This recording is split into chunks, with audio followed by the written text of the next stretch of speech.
Le 16 janvier 2001, il est assassiné par Rachidi, un ancien enfant soldat qui est devenu son garde du corps. Rachidi a immédiatement été abattu, emportant avec lui la vérité sur les dessous de l'assassinat.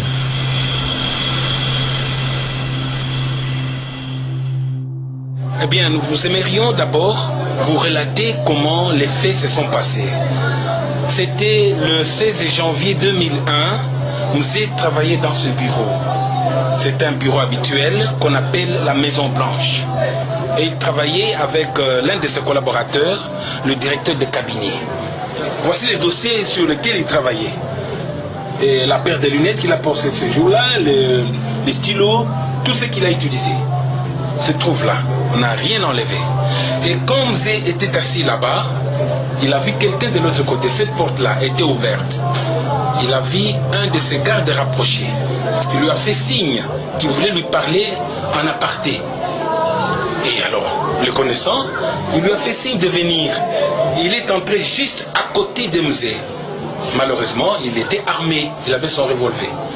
Et il a tiré à bout portant. Alors, vous regardez ici sur le fauteuil, vous voyez l'impact des balles. Il y a une balle ici. Et ça, c'est le sang. Ça, c'est le sang également. Une balle est entrée là-bas. Une autre ici derrière. Mais vous êtes le seul témoin. Je suis le seul témoin et le dernier à lui avoir parlé. Effectivement. Vous parliez de quoi ce jour-là? Nous préparions le sommet France-Afrique. Nous devions aller à Yaoundé. Et ce jour-là, c'était le jour de ma permanence. Et c'est à ce moment-là qu'il m'avait demandé qu'on fasse la liste des gens avec qui nous devions voyager. Nous étions sur ce dossier-là quand l'inévitable est arrivé.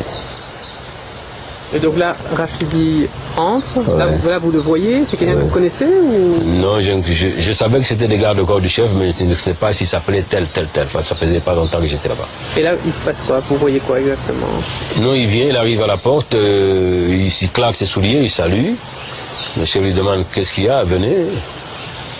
Et il est entré. Et là, il fait quoi? Là, moi j'étais en train de prendre note, j'entends le premier coup de feu. Je regarde, il tire encore une fois, puis la troisième fois il tire, et puis il commence à sortir. Voilà comment ça s'est passé. Et là, je me suis relevé, je ne comprenais rien du tout, je ne savais pas ce qui s'est passé. Et bon, je suis sorti aussi vers la porte de la pava où il est entré, il courait, et j'ai crié en swahili, Uibwana na piga raisi Masasi. Et à un certain moment, j'entends, ce monsieur vient de tirer sur le chef de l'État. Hein. Moi, je ne le connaissais pas de nom. Je dis, oui, bon, on a pigara ici, Massasi.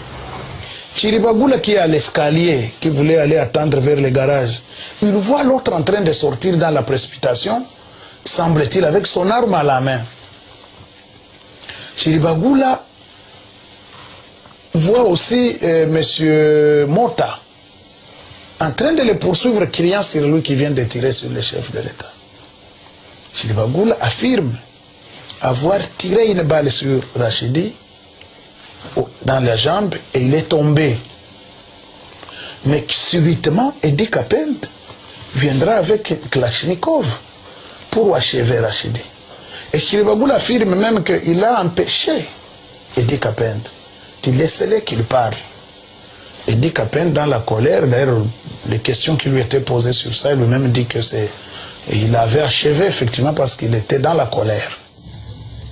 Camarades, officiers et soldats, le peuple congolais, encore une fois en ce jour, a besoin de votre sérénité. Edi Kapend est le bras droit de Kabila. Il vient d'exécuter Rachidi l'assassin et lance ensuite un appel au calme à la télévision nationale. Il craint que la rumeur de l'assassinat de son chef ne se propage et qu'un mouvement de panique s'empare de l'armée. Il vous est donc interdit, vous soldats et commandants, d'user les armes sans ordre préalable qui vous sera donné par la hiérarchie selon l'ordre que je donne en ce moment. Il n'est donc pas question. Edi Kapend ne dit rien des événements du palais. Il veut gagner du temps pour permettre à la succession de s'organiser pacifiquement. Des troupes sous votre commandement. Toutes les frontières sont bouclées et seul un avion est autorisé à atterrir. Celui du fils du président, le général Joseph Kabila, rappelé d'urgence de la ligne de front pour succéder à son père.